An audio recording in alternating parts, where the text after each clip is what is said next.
humanity, and page number is 164.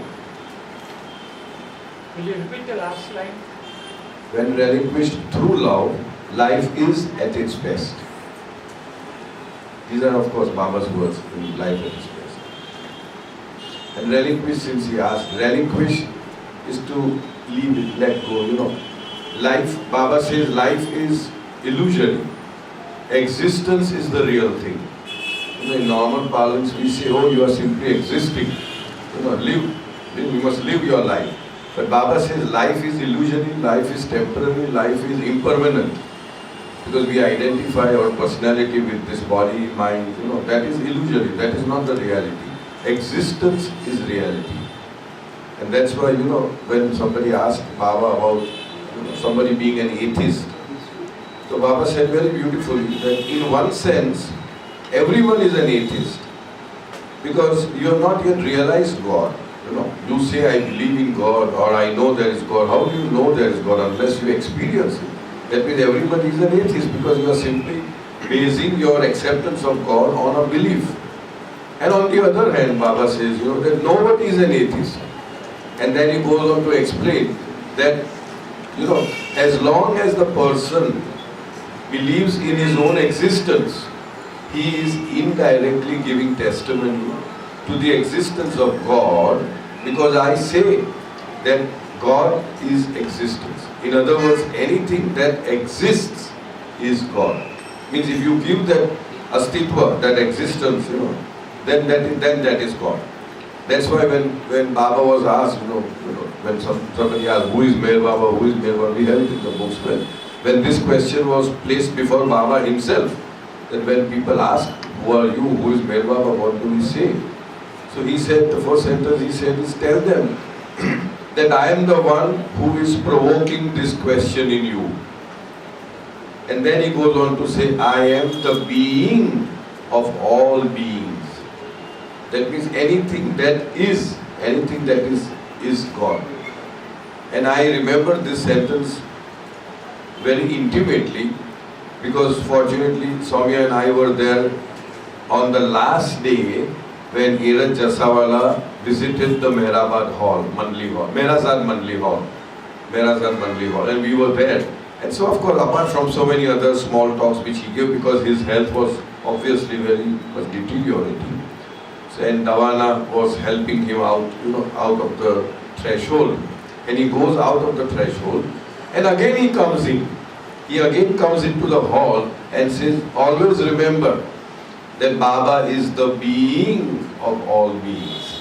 So this was the last word that I heard from him. And then of course he went into his room. And I think 2 days later, he passed over. So, okay, so we are reading 164. The chapter's name is The Ways to the Path. Although God is more easily accessible to ordinary man through the God-men, yet God also reveals himself in this impersonal aspect, which is beyond name, form and time. Regardless of whether it is to be through his personal or his impersonal aspect, it is necessary that the aspirant seek him and surrender to him in love. When the aspirant contemplates only God without a second, there is no room for love for God or longing for God. The individual has the intellectual conviction that he is God. Yet, in order to experience that state in actuality, the aspirant goes through intense concentration or meditation on the thought, I am not the body, I am not the mind, I am neither this nor that, I am God. In exceptional cases, the individual may experience through meditation what he has assumed himself to be. This mode of experiencing God is not only difficult but dry. Baba says there are two aspects of God. One is the personal aspect and one is the non-personal aspect. The personal aspect is what we say Sagun Sakar, one which is having name and having form. The impersonal aspect is Nirgun Nirakar, without any name, without any form. So Baba says that earlier on he said that it is easier for humanity to approach approach God through the God-man. Because, and Neeraj would always say, that when God comes in a human form, He makes Himself more tangible to us. His love more tangible to us. Because we have a unit of perception. We are accustomed to perceiving things through the five senses. And therefore when God comes down as a God-man and bottles Himself in a body, then it becomes easier for us to perceive Him, because majority of us are gross conscious human beings. Because we are gross conscious human beings, it means that we have predominantly gross samskaras, and therefore we can perceive all that is gross much easily. When somebody had asked Baba, as to how at various levels, people identify him. And very beautifully Baba said, and that is what we need to understand, that as we perceive him as a gross form and as a gross body, that means, in other words, we can only see him up to a level of what we are. Because we are gross conscious, we can only identify Baba with the gross form only. Those who are on the subtle planes of consciousness, that means between 1 and 4, they will perceive him as energy body, as prana, as Baba calls it, prana bhumika. Those who are in the prana bhumika will experience him as a prana. Those who are in the mental world will see him as thoughts and feelings, as mind, because they are in the manobhumika. And those who are one with God, only they will perceive him as God. So as whatever stature or whatever state we are in, we can only perceive that much. And that is why Baba often said that this is not the real I. This is just a code that I put on when I visit you. His identity is totally different.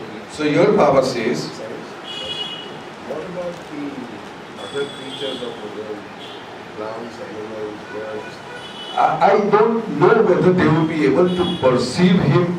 Again, the same thing at their level. But one thing, a good question. One thing Baba had said, that we say very loosely that the avatar means God in human form, in all his glory, etc., etc. But that is not all. Baba says, when I come and when you identify me as a human body, I come for each and every species. That means it seems like, that means in the vegetable form, he is the most beautiful and most, whatever, handsome. In the animal kingdom, in the fish, in the birds. So, but how would they know him or identify him? I have no clue. I have absolutely no idea. You have not said anything about it. I have not read it. It's very important because many people ask, well, I can only say that I have not read anything about it so far. Because there are so many things written by Baba and on Baba, so I have not read everything. So my knowledge is limited to whatever I have already read. I have not come across any such thing. Yeah. What was the question? The question is now how we identify him as a form. The person on the higher planes will identify him as energy body or as mind. And God realized people will identify him, know him as God. How will the other species, lower than the human species, identify him with? Would they know that he is the avatar? Would they know him? I don't know. They don't have consciousness. Sorry? Vegetables and No, they do have. Consciousness is from the very beginning, although we do say, probably, yeah. probably Bodies are animals can developed. make out. Consciousness is developed. consciousness is there, but there is no full consciousness. Full consciousness comes only upon the first physical form, human body. Human body. First full consciousness, complete consciousness, along with all the three bodies develop. gross, subtle and mental. We are made up of three bodies. And intellect is now, this is where intellect comes in. Before that, in the animal kingdom, Baba says it is, no. Okay, I'll come. Instinct. Instincts. It is instinct, then intellect. Then as you go further, then you have what you call as, sorry.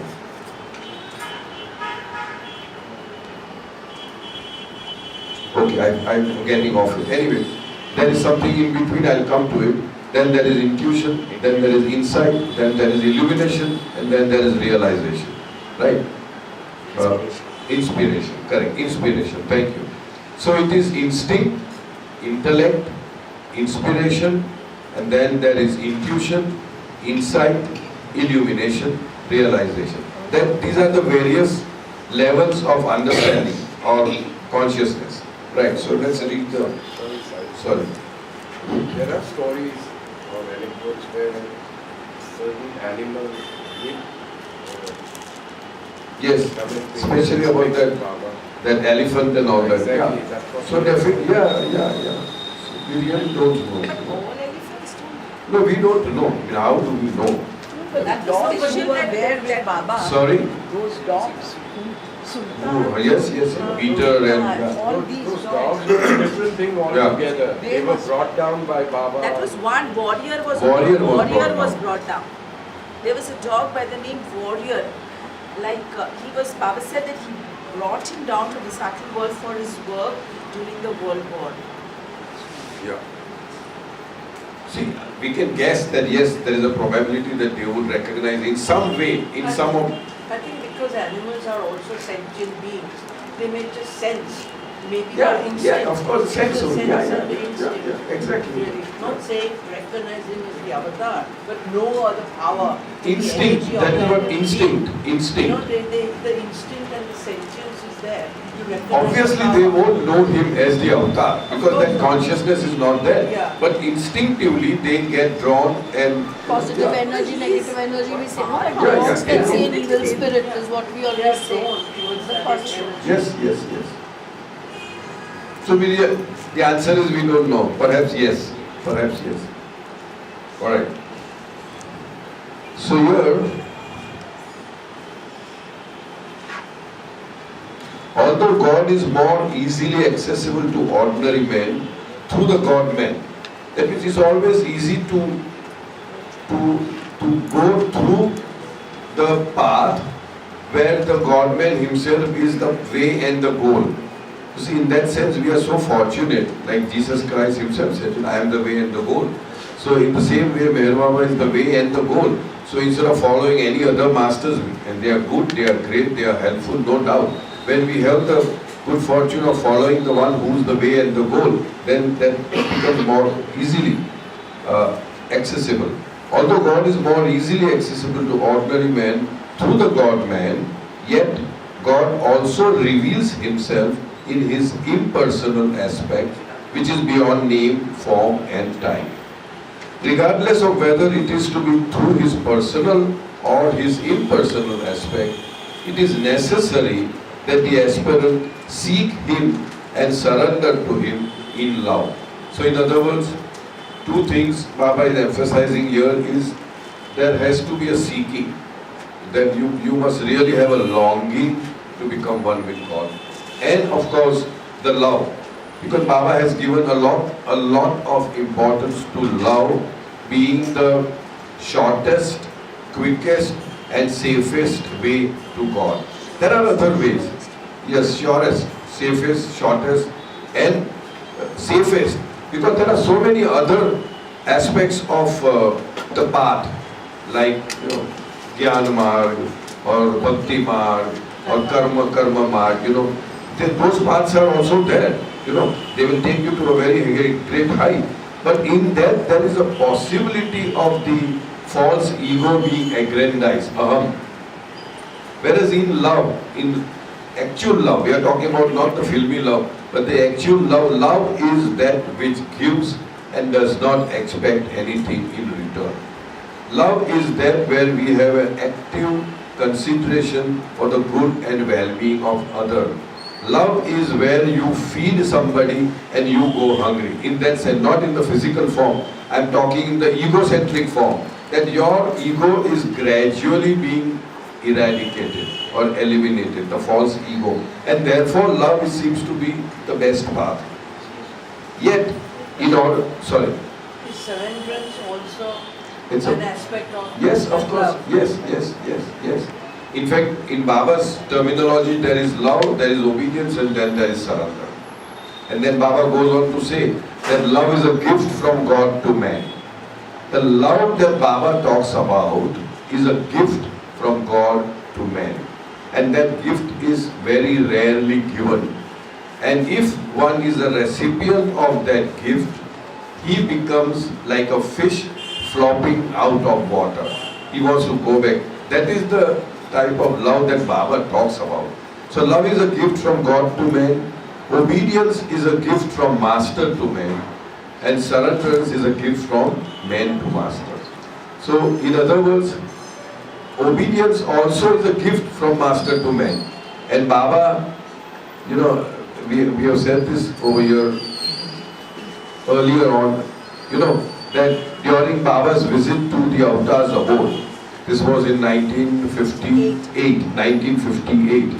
I think it was for 2nd, 3rd July or something. Earlier, 2nd, 3rd, 4th July, something like that. And the 50th anniversary they were celebrating in 2006. 2008, obviously. If it is 58, it is 2008. Then we were invited and we had gone there. I'm digressing a bit, but it's very, I feel it is very important, it's very necessary that we know. And one of the programs was that 50 years back when Baba came, there were still about 4 or 5 people still alive who had met Baba, and they were on the stage. And they were supposed to relate their experiences of what it felt like when they were so small. They were quite young, they were 15, 20, like that. So the general thread that went through all their talks was that at this time Baba was emphasizing a lot on obedience. If you see Baba's photographs in the Avatar's Award inauguration, is always very stern. There was no lovey-dovey kind of thing.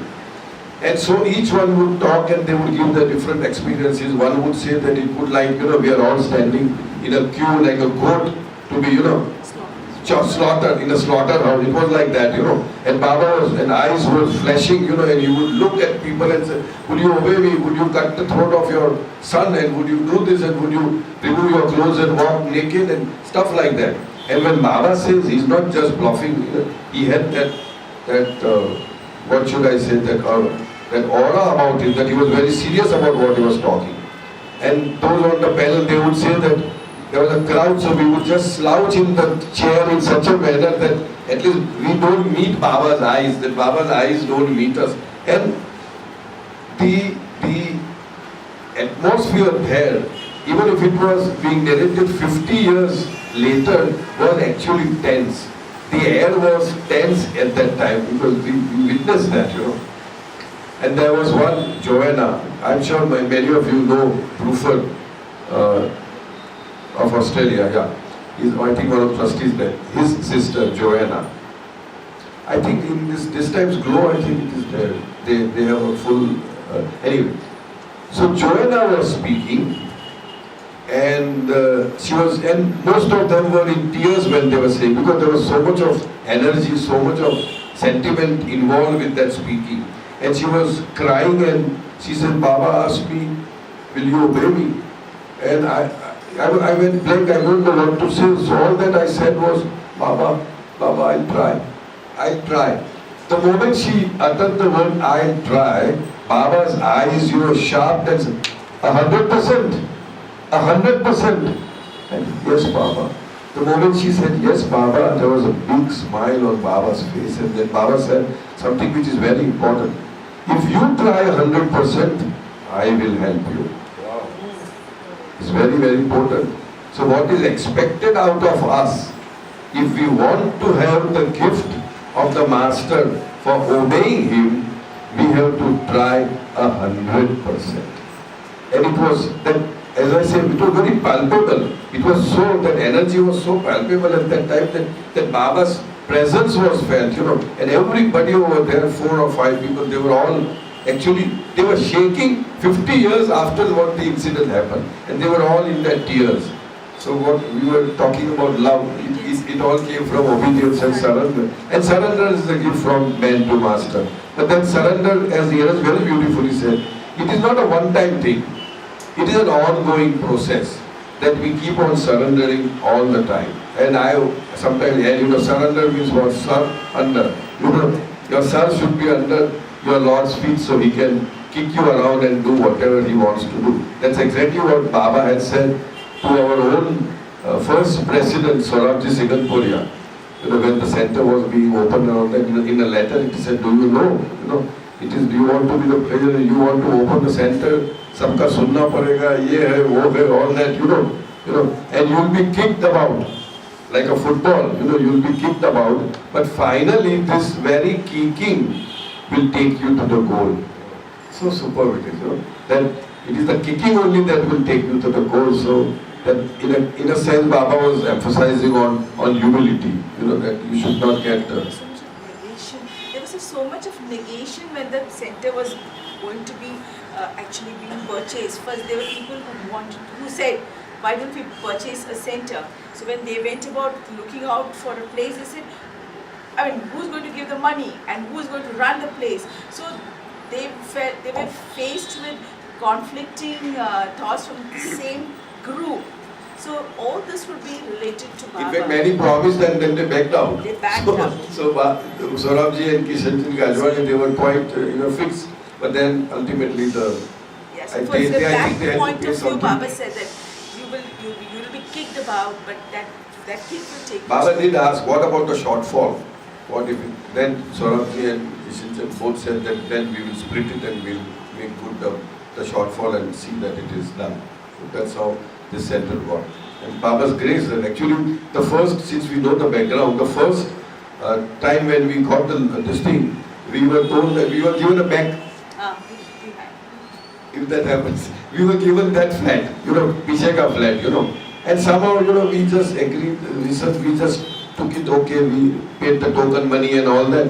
And then subsequently, I think it was Sorabji, I'm not very sharp in my memory these days. So Sorabji said, let us ask again, by any chance there are any other flats, And it was all booked, everything was booked, this was only given to us as a last flat. And when they re-looked into the whatever registered, they said, okay, these 2 flats, these are 2 flats, 3 blocks and 2 flats. These are available, so we were fortunate to get the front side. Okay. Cyrus, Yes. just by the way, Yes, please. the center was inaugurated. When the center was inaugurated, except for this and this wall, on the whole of the floor there were no walls. The whole of the floor there was not a single wall. That is when this was inaugurated. Everything else around this was all open. You could just walk all the way. That's how the center was. This was the only 2 walls that were standing on this floor. Floor means our wing on this side. And we used to use that toilet as well at the back. Yeah, common toilet. Perhaps that is why the shoes were stolen. And my shoes were also stolen. Yeah, One of the lucky, 20 odd very lucky. shoes that were stolen, mine were, and I remember going on my socks.